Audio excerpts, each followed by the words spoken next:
نحمده ونصلي على رسوله الكريم اما بعد فاعوذ بالله من الشيطان الرجيم بسم الله الرحمن الرحيم يا رب لك الحمد كما ينبغي لجلال وجهك وعظيم سلطانك اللهم صل على محمد وعلى آل محمد كما صليت على إبراهيم وعلى آل إبراهيم إنك حميد مجيد رب اشرح لي صدري ويسر لي امری واحلل عقدۃ من لسانی یفقہوا قولی۔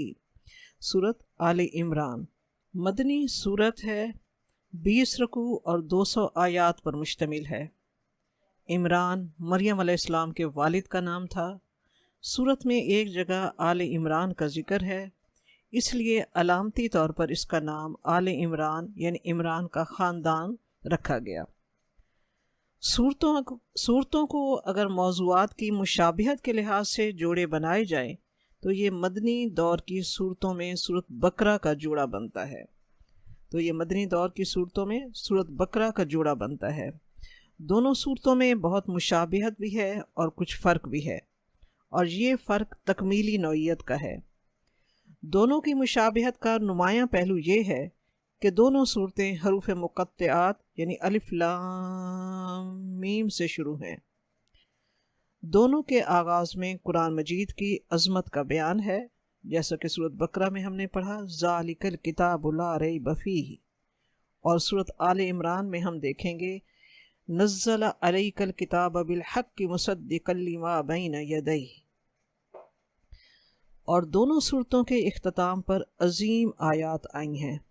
سورت بقرہ کے اختتام کی آخری 2 آیات کی فضیلت ثابت ہے، آمن الرسول بما انزل، اور سورت آل عمران کے آخری رکوع میں نہایت جامع دعا آئی ہے جو 3-4 آیتوں پر مشتمل ہے۔ ربنا فاغفر لنا ذنوبنا وکفر عنا سیئاتنا وتوفنا مع الابرار۔ بہت خوبصورت جامع دعا سورت آل عمران کے آخری رکوع میں بیان کی گئی ہے۔ سورت بقرہ میں خطاب زیادہ تر یہود سے ہے، اور یہود کی اصلاح کی بھرپور کوشش کی گئی ہے، کیونکہ یہود مدینہ کے باشندے تھے اور مسلمانوں کو صبح شام ان سے سابقہ پڑتا تھا۔ سورت آل عمران میں عیسائیوں کے عقائد کی درستگی کی طرف خاص توجہ فرمائی گئی ہے، اور ان کے عقیدہ تثلیث کا ایسا سخت محاسبہ کیا گیا ہے جس کا جواب مسیح کے پرستاروں کے پاس نہ تب تھا نہ اب ہے۔ سورت بقرہ غزوہ بدر کے نتائج کو سمیٹ رہی ہے، تو سورت آل عمران غزوہ احد پر تبصرہ کر رہی ہے۔ اس سورت کی فضیلت صحیح احادیث سے ثابت ہے۔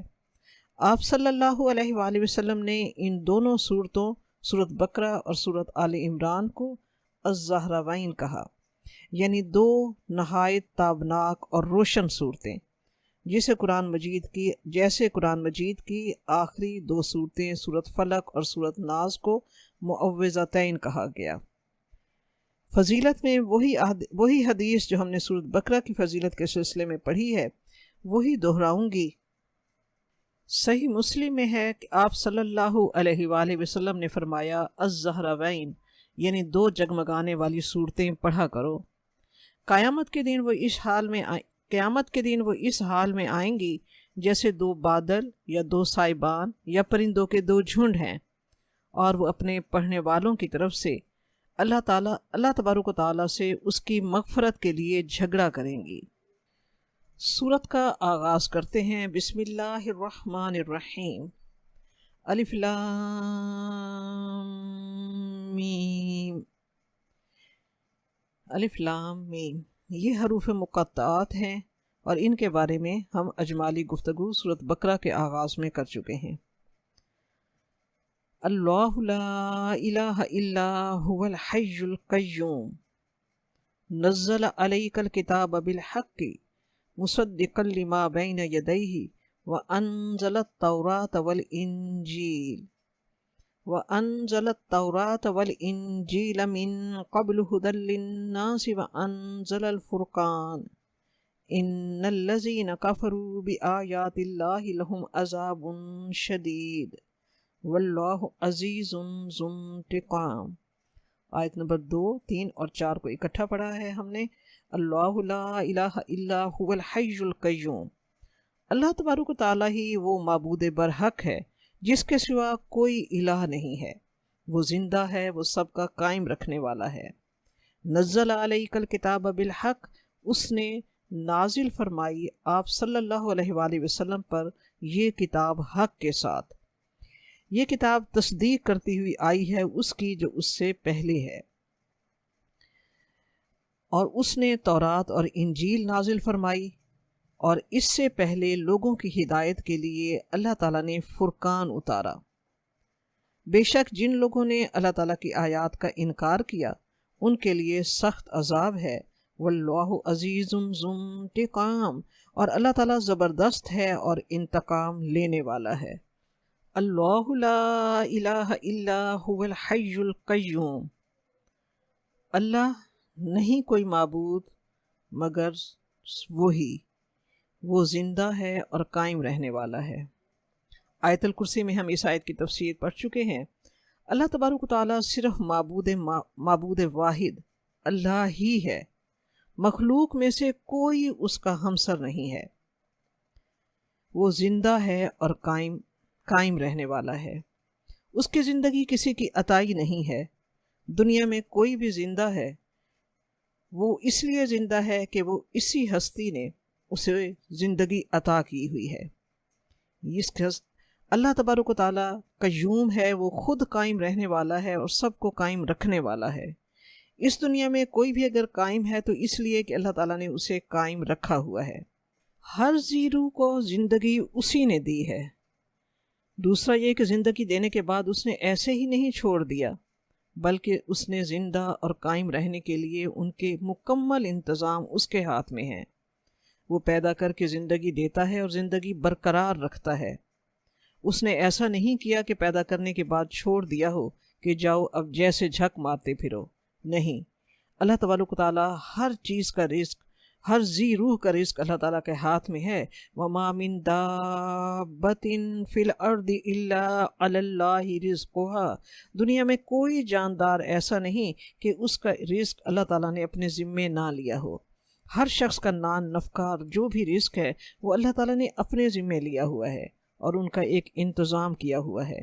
اگر وہ پیدا کرتا ہے تو کھانے پینے، سونے، جاگنے، رہنے، ہر چیز کا اہتمام کرتا ہے، ہر ضرورت کا خیال رکھتا ہے، نہ صرف جسم کی ضرورت کا بلکہ روح کی تمام ضروریات کا بھی خیال رکھتا ہے۔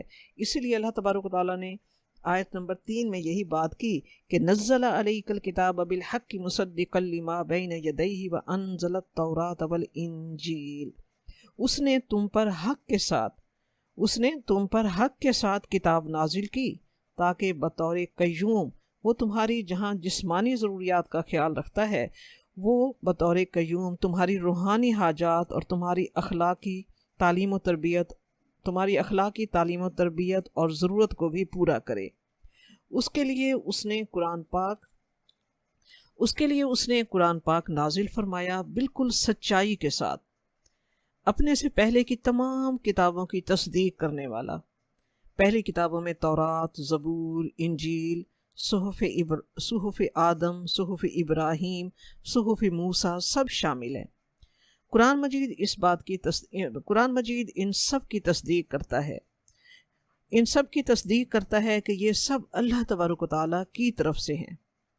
تصدیق سے مراد ہرگز یہ نہیں ہے کہ آج کل کی بائبل میں جو مواد پایا جاتا ہے قرآن پاک اس کی تصدیق کرتا ہے کہ یہ اللہ کی طرف سے ہے، نہیں، بلکہ تصدیق کرتا ہے ان تمام کتابوں اور صحیفوں کی، وہ جس طرح اللہ تبارک و تعالیٰ کی طرف سے نازل ہوئے۔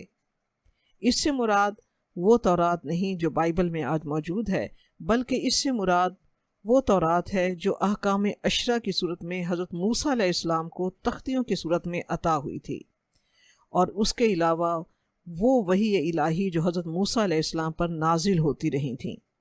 جو حضرت موسیٰ علیہ السلام کی بعثت سے لے کر ان کی وفات تک تقریباً 40 سال کے دوران جو حضرت موسیٰ علیہ السلام پر نازل ہوئیں۔ حضرت موسیٰ علیہ السلام نے انہیں لکھوا کر اس کی 12 نقلیں بنی اسرائیل کے 12 قبیلوں کو دے دی تھیں، اور ایک نقل بنی لاوی کے حوالے کی تھی تاکہ وہ اس کی حفاظت کریں۔ اس کتاب کا نام تورات ہے۔ قرآن پاک اس تورات کی تصدیق کرتا ہے۔ یہ ایک مستقل کتاب کی شکل میں بنی اسرائیل کی پہلی تباہی تک محفوظ رہی، مگر اس کے بعد نہیں۔ تو اصل کتاب تورات اور انجیل اور قرآن پاک کی اصولی تعلیمات میں ذرہ برابر فرق نہیں ہے۔ بعض مقامات پر جزوی احکامات مختلف ہیں، مگر اصولی تعلیمات چونکہ ان ایک ہی چشمے، ایک ہی منبع اور ایک ہی ہستی کی طرف سے ہیں، اس لیے ان میں ذرہ برابر اختلاف نہیں ہے، بلکہ قرآن پاک تصدیق کرتا ہے سابقہ آسمانی کتابوں کی، اور قرآن پاک سابقہ آسمانی کتابوں کی 2 طرح سے تصدیق کرتا ہے۔ ایک یہ کہ وہ اللہ تعالیٰ کی کتابیں ہیں، مگر اب ان میں تحریف ہو چکی ہے۔ دوسرا یہ کہ قرآن پاک اور محمد صلی اللہ علیہ وآلہ وسلم ان پیشن گوئیوں کا مصداق بن کر آئے ہیں جو ان کتابوں میں موجود ہیں۔ قرآن پاک کو فرقان کہا گیا۔ فرقان یعنی حق و باطل کے درمیان فرق واضح کرنے والا بنا کر بھیجا گیا ہے قرآن پاک کو۔ قرآن پاک کو فرقان یعنی حق اور باطل میں فرق کرنے والا بنا کر بھیجا گیا ہے۔ تورات اور انجیل کے صرف اس حصے کو یقینی طور پر منزل من اللہ کہہ سکتے ہیں جو قرآن پاک کے مطابق ہیں، اور جو باتیں آج کی بائبل اور انجیل میں درج ہیں اور قرآن پاک کی تعلیمات کے خلاف ہیں تو ان کے غلط ہونے میں کوئی شک نہیں ہے، کیونکہ وحی الہی کی اصولی باتوں میں اختلاف ممکن نہیں ہے۔ یہی کچھ قرآن پاک کے فرقان ہونے کا مکمل ثبوت ہے۔ قرآن پاک ایک کسوٹی ہے، ایک معیار ہے، سچ اور جھوٹ میں فرق کرنے والا اور فرقان بنا کر بھیجا گیا ہے۔ ان الذین کفروا بآیات اللہ لہم عذاب شدید واللہ عزیز ذو انتقام۔ آیت کے اس حصے میں تہدید اور دھمکی کا انداز ہے کہ قرآن پاک کا معاملہ جو ہے دوسری کتب کی طرح نہ سمجھو۔ جو لوگ قرآن پاک کی آیات کے منکر ہیں، اللہ تعالیٰ کے ہاں ان کے لیے عذاب شدید ہے، اور اس بات کو کوئی قابل تعجب اور بعید نہ سمجھے، کیونکہ اللہ تعالیٰ غلبہ والا اور قدرت والا ہے۔ واللہ عزیز ذو انتقام، اللہ تعالیٰ غلبہ والا اور اللہ تعالیٰ قدرت والا ہے، اور اللہ تعالیٰ انتقام لینے والا ہے۔ پس غلبہ کی وجہ سے اس اللہ تعالیٰ کو عذاب پر قدرت ہے، اور منتقم ہونے کی وجہ سے اس کا عذاب وقوع پذیر ہو کر رہے گا۔ ایسے مجرموں کو سزا دیے بغیر وہ نہیں چھوڑے گا، اور نہ وہ اس کے زبردست اقتدار سے چھوٹ کر کہیں بھاگ سکیں گے۔ اس میں بھی اللہ تعالیٰ کی توحید کے ساتھ الوہیت مسیح کے باطل ہونے کی طرف لطیف سا اشارہ موجود ہے، کیونکہ اللہ تعالیٰ کے لیے بتایا گیا ہے کہ وہ حی اور قیوم ہے، وہ عزیز ذو انتقام ہے۔ تو اللہ تعالیٰ اور معبود واحد وہی ہو سکتا ہے جو ان صفات کا مالک ہو، جو عزیز ذو انتقام ہو، جو حی قیوم ہو۔ اللہ کے سوا مخلوق میں سے کوئی بھی الہ نہیں ہو سکتا۔ جلیل القدر انبیاء بھی الہ نہیں ہو سکتے۔ اللہ لا الہ الا هو الحی القیوم۔ اللہ صرف معبود واحد ہے، وہ حی ہے، وہ قیوم ہے۔ واللہ عزیز ذو انتقام، وہ زبردست ہے، اللہ زبردست ہے، اللہ بدلہ لینے والا ہے، اس کو وہ غالب ہے، وہ بدلہ لینے کی قدرت رکھتا ہے، وہ عذاب دینے کی قدرت رکھتا ہے، اور کوئی اسے عاجز کرنے والا نہیں ہے۔ یہ صفات صرف معبود واحد اللہ تبارک و تعالیٰ ہی میں ہیں اور اسی کی ذات کو زیب ہیں۔ آیت نمبر 5 اور 6 کو لیتے ہیں۔ ان اللہ لا یخفی علیہ شیء فی الارض ولا فی السماء، یقیناً اللہ تعالیٰ پر کوئی شے بھی مخفی نہیں ہے، نہ آسمان میں اور نہ زمین میں۔ آیت نمبر 6،